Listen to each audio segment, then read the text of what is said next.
Hamas Israel இடையே நிரந்தர சமாதான ஒப்பந்தத்திற்கான புதிய பேச்சுவார்த்தைக்கு ஹமாஸ் தயார் என்று அறிவிப்பு. அடுத்த தாக்குதல் எப்போது? இஸ்ரேலியர்கள் ஏரியா ஏயில் நுழைவதை தடுக்க நடவடிக்கை எடுக்குமாறு வலியுறுத்தல். அமெரிக்கா உடன்பாடுகள் தோல்வியடைந்தால் ஈரானை தாக்குவோம், இஸ்ரேல் விளக்கம். எலான் மாஸ்க் பைத்தியம் என்று விமர்சனம். அரசாங்க உதவிகளை நிறுத்துவேன் என்று ட்ரம்ப் எச்சரிக்கை. ரஷ்யாவின் முக்கிய ஆயுத தொழிற்சாலையான புரோக்ரெக்ஸ் மீது ட்ரோன் தாக்குதல், மிகப்பெரிய சேதம், ராணுவத்திற்கும் கடும் பாதிப்பு. இனி விரிவான செய்திகள்.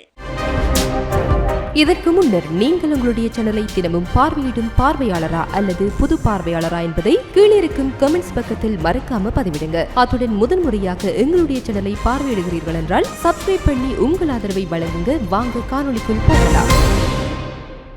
ஹமாஸ் இஸ்ரேலுடன் நிரந்தர போர் நிறுத்த ஒப்பந்தம் ஒன்றை எட்டும் நோக்கில் தீவிரமான புதிய பேச்சுவார்த்தைக்கு தயார் என்று அறிவித்திருக்கின்றது. நேற்றைய தினம் ஹமாஸ் அமைப்பின் முக்கிய பேச்சுவார்த்தையாளரான ஹலீல் அல்-ஹையா ஒரு தொலைக்காட்சி நிகழ்ச்சியின் போது இதனை கோரியிருக்கின்றார்.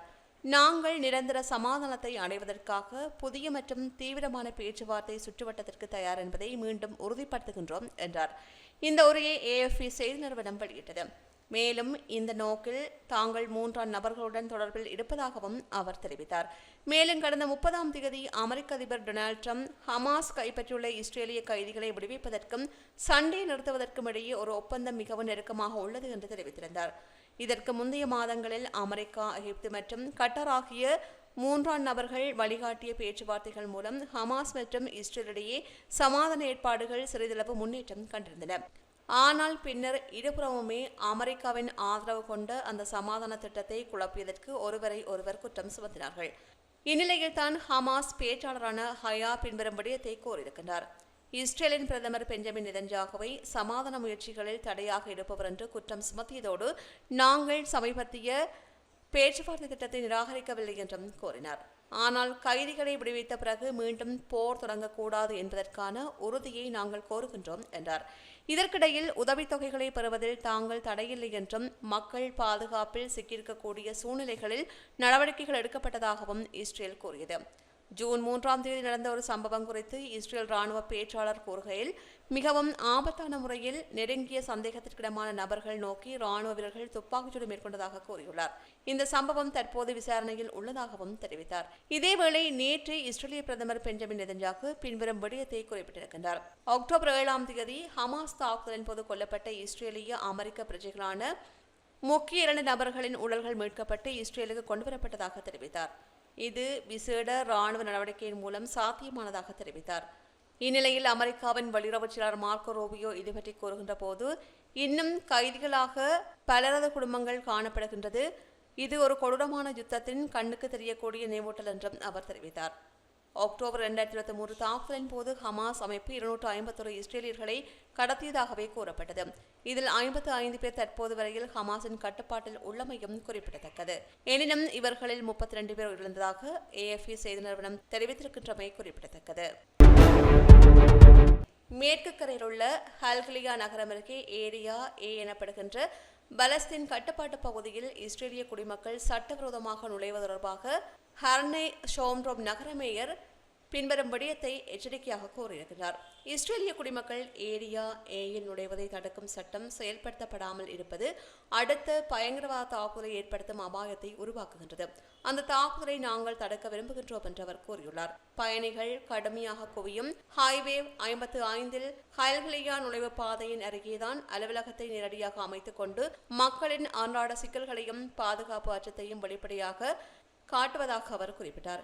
ஏரியா ஏ என்பது பலஸ்தீன் ஆட்சி கட்டுப்பாட்டில் உள்ள பகுதி. இங்குள்ள ஒவ்வொரு நுழைவுப் பகுதியிலும் இஸ்ரேலிய குடிமக்கள் நுழையக்கூடாது என்று கூறப்படுகின்றது. அது அவர்களது உயிருக்கு ஆபத்து என்றும் எச்சரிக்கைகள் விடுக்கப்பட்டிருக்கின்றன. ஆனால் வார இறுதிகள் மற்றும் பண்டிகை காலங்களில், குறிப்பாக ஈதுல் அத்கா போன்ற தினங்களில் நூற்றுக்கணக்கான இஸ்ரேலிய அரபர்கள் கல்கிலியாவிற்குள் நுழைந்து வணிகம் மற்றும் குடும்ப சந்திப்புகளில் ஈடுபடுகின்றார்கள். இதனால் பயணங்களில் கடுமையான போக்குவரத்து நெரிசல் உருவாகின்றது. இஸ்ரேலிய ஜூதர்கள் கல்கிலியாவிற்குள் நுழையக்கூடாது என்று சட்டம் கூறுகின்றது. ஆனால் அதே சட்டம் இஸ்ரேலிய அரபர்களுக்கு ஏன் பொருந்தவில்லை என்று அவர் கேள்வி எழுப்பினார்.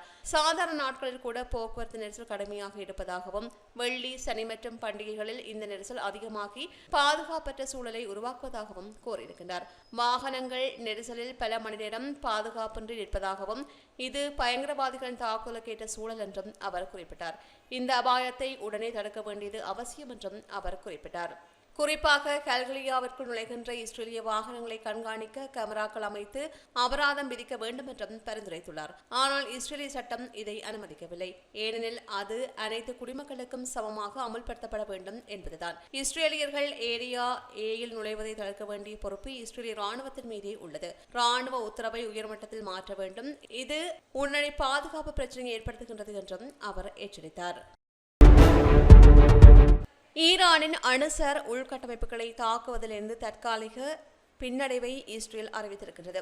அமெரிக்க அதிபர் டொனால்டு டிரம்பின் நிர்வாகத்துடன் பரிமாறிய நம்பிக்கை பேச்சுவார்த்தையின் பின் உங்களுடைய பேச்சுவார்த்தை முற்றுப்பெற்றதாக அறிவிக்கும் வரையில் நாம் பொறுத்திருப்போம் என்றும் இஸ்ரேல் உறுதியளித்திருக்கிறது.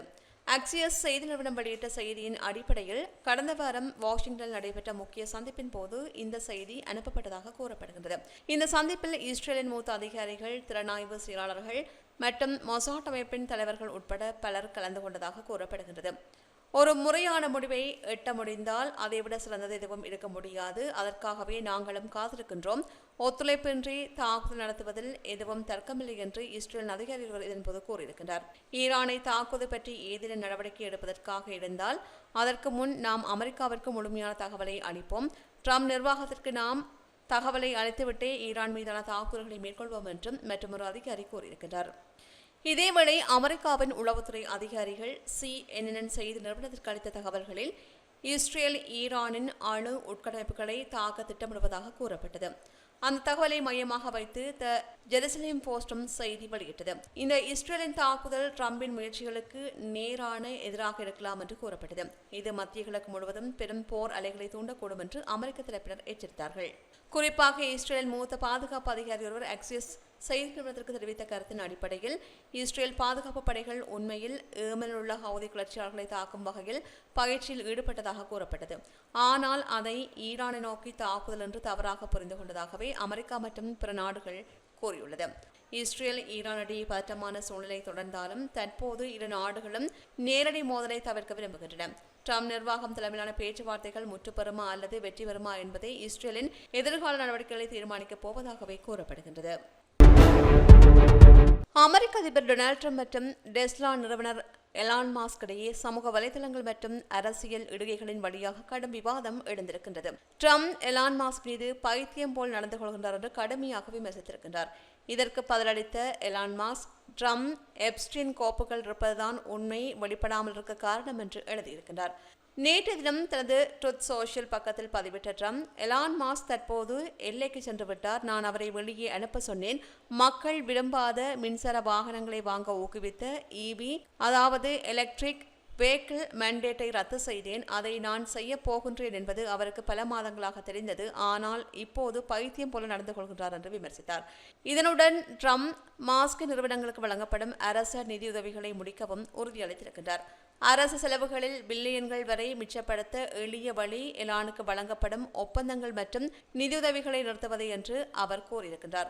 பைடன் ஏன் இதை செய்யவில்லை என்று எனக்கு இப்போது ஆச்சரியமாக இருந்தது என்றும் அவர் குறிப்பிட்டார். ட்ரம்ப் மேற்கொண்ட குற்றச்சாட்டுகளுக்கு பதிலளித்த எலான் மாஸ்க் தன்னுடைய எக்ஸ் பதிவில் பின்வரும் விடயங்களை கூறியிருக்கின்றார். அதாவது இது ஒரு வெளிப்படையான பொய், மிகவும் வருத்தமளிப்பதாக குறிப்பிட்டார்.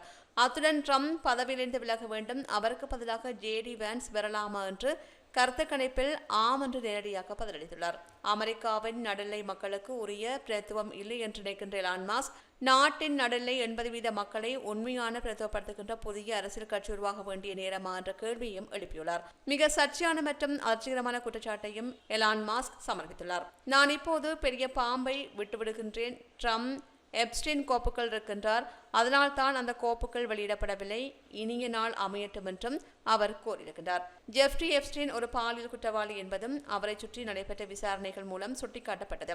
ட்ரம்ப் தற்போது மாபெரும் செலவு குறைப்பு மற்றும் வரி விலக்கு மசோதாவை அமெரிக்க நாடாளுமன்றத்தில் கொண்டு வருகின்றார். இதனால் அவருக்கு எதிராகவும் ஆதரவாகவும் பல்வேறு தரப்புகளில் பதில்கள் வெளிப்படுகின்றன. இந்நிலையில் தான் தொழில்நுட்ப உலகின் மிகப்பெரிய வீரர் என்று கருதப்படுகின்ற எலான் மாஸ்க் ட்ரம்பிடையே சர்ச்சையான மோதல் தற்போது வெளிச்சத்திற்கு வந்திருக்கின்றது. இது வர்த்தகம், அரசியல், தொழில்நுட்பம் என்று பல துறைகளில் தாக்கத்தை ஏற்படுத்தக்கூடிய விவாதமாகவும் மாறியிருக்கின்றது. உக்ரைனின் தொடர் ட்ரோன் தாக்குதல்கள் இப்போது ரஷ்யாவின் முக்கிய ராணுவ உற்பத்தி மையமான மிசோரின்ஸ்கில் அமைந்துள்ள ப்ரோக்ரிக்ஸ் ஆயுத தொழிற்சாலை கடுமையாக பாதிக்கப்பட்டுள்ளதாக தகவல்கள் வெளியாகியிருக்கின்றது. இன்று அதிகாலை 2:15 அளவில் இந்த தாக்குதல் இடம்பெற்றதாக கூறப்படுகின்றது.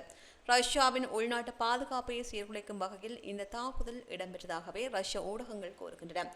மிசோரின்ஸ் நகரமானது, அதாவது குறித்த பகுதியில் இயங்குகின்ற ப்ரோக்ரெக்ஸ் தொழிற்சாலை ரஷ்யாவின் ஏவுகணை மற்றும் விமான துறைகளுக்கு தேவையான உயர் தொழில்நுட்ப உபகரணங்களை உற்பத்தி செய்கின்றது. விமானங்கள், ஹெலிகாப்டர்கள் மற்றும் ஏவுகணை கட்டுப்பாட்டு அமைப்புகளுக்கான வழிநடத்தும் உபகரணங்கள், மின்சார உபகரணங்கள், எரிவாயு குழாய்கள் மற்றும் இதர உபகரணங்கள் என்று இங்கு பல உபகரணங்கள் தயாரிக்கப்படுகின்றன. அதிகாலை நேரத்தில் மாஸ்கோ, எங்லஸ் மற்றும் மிசோரின்ஸ் பகுதிகள் நோக்கி பல ட்ரோன்கள் பறந்ததாகவும், மிசோரின்ஸ் பகுதியில் உள்ள தொழிற்சாலை குறிவைத்து தாக்கிய ட்ரோன்கள் த ஃபேக்டரியை தாக்கிய பிறகு தீப்பெட்டி எரிய ஆரம்பித்ததாகவும் ரஷ்ய ஊடகங்கள் கூறுகின்றன. தாக்குதல் அதிகாலை இடம்பெற்றிருக்கின்றது. முதற்கட்ட தகவல்களின் அடிப்படையில் ஒரு ட்ரோன் நேரடியாக தொழிற்சாலையை தாக்கியிருக்கலாம் என்று கூறப்படுகின்றது. தீயணைப்பு வீரர்கள் தற்போது சம்பவ இடத்தில் தீயை கட்டுப்படுத்தும் பணியில் ஈடுபட்டுள்ளதாக ரஷ்ய ஊடகங்கள் கூறுகின்றன. தொழிற்சாலைக்கு செல்கின்ற வழிகள் தற்காலிகமாக மூடப்பட்டுள்ளதாகவும் கூறப்படுகின்றது. சில ஊடகங்கள் இந்த தாக்குதலில் உயிரிழப்புகள் ஏற்பட்டதாக தகவல்களை கோரினாலும் பாதிக்கப்பட்டவர்கள் நிலை குறித்து அதிகாரப்பூர்வ உறுதிப்படுத்தல் இன்னும் வெளியாகவில்லை. இந்த தாக்குதல் ரஷ்யாவின் முக்கிய ராணுவ உற்பத்தி தளங்களில் ஒன்றை நேரடியாக குறிவைத்து செய்யப்பட்டதால் உள்நாட்டு பாதுகாப்பு மற்றும் ராணுவ தயாரிப்பு நடவடிக்கைகள் பெரிதும் பாதிக்கப்படும் என்று நிபுணர்கள் கருதுகின்றார்கள். இதே தொழிற்சாலை ரஷ்யாவின் மிசைல், கம்ப்யூட்டிங் கட்டுப்பாடுகள், விமானவியல் ஆட்கள் மற்றும் சக்தி வாய்ந்த குறியாக்க அமைப்புகளுக்கான முக்கியமான உபகரணங்களை வழங்கி வந்ததாகவும் கூறப்படுகின்றது. தற்போது ரஷ்யா உக்ரைனை நோக்கி தொடர்ந்தும் தாக்குதல்களை மேற்கொண்டு வருகின்றது. 2025 ஆண்டில் 20 லட்சம் FPV ட்ரோன்கள் மற்றும் 30,000 நீள தூர ட்ரோன்கள், டெகோசி ட்ரோன்கள் தயாரிக்க திட்டமிடப்பட்டிருப்பதாக செய்திகள் கூறுகின்றன. இதற்கிடையில் உக்ரைனின் பாதுகாப்பு அமைச்சர் இமேராவ் இது பற்றி கூறுகின்ற போது, ஹெர்சோன் மற்றும் விரோலக்டி நகரங்களில் ரஷ்யா மேற்கொண்ட குண்டு தாக்குதல்களுக்கு பிறகு உக்ரைனிய மக்களையும் நாட்டையும் முற்றிலுமாக அழிக்க ரஷ்யா திட்டமிட்டு தாக்குகின்றது. மேற்கத்திய நாடுகள் இதற்கு சரியான பதிலடி அளிக்க வேண்டும் என்று கூறியுள்ளார். இந்த ட்ரோன் தாக்குதல் உக்ரைனிய ராணுவ யுத்த உத்தியில் ஒரு முக்கிய திருப்பமாக கருதப்படுகின்றது. ரஷ்யாவின் முக்கிய உற்பத்தி மையங்கள் குறிவைக்கப்படும் பட்சத்தில் அதன் பின் தாக்கங்கள் ராணுவத்தையும் அரசையும் தொட்டுவிடும் என்று அபாயம் தற்போது எழுந்திருக்கின்றது. இது போன்ற பல செய்திகளை தெரிந்து கொள்ள நம்முடைய சமூக மீடியா யூடியூப் சேனலை சப்ஸ்கிரைப் செய்து அருகிலுள்ள பெல் பட்டனை கிளிக் செய்யுங்கள். மேலும் செய்திகளை உடனுக்குடன் தெரிந்து கொள்ள சமூகமீடியா.com என்ற இணையதளத்தின் வாயிலாக எங்களுடன் இணைந்திருங்கள்.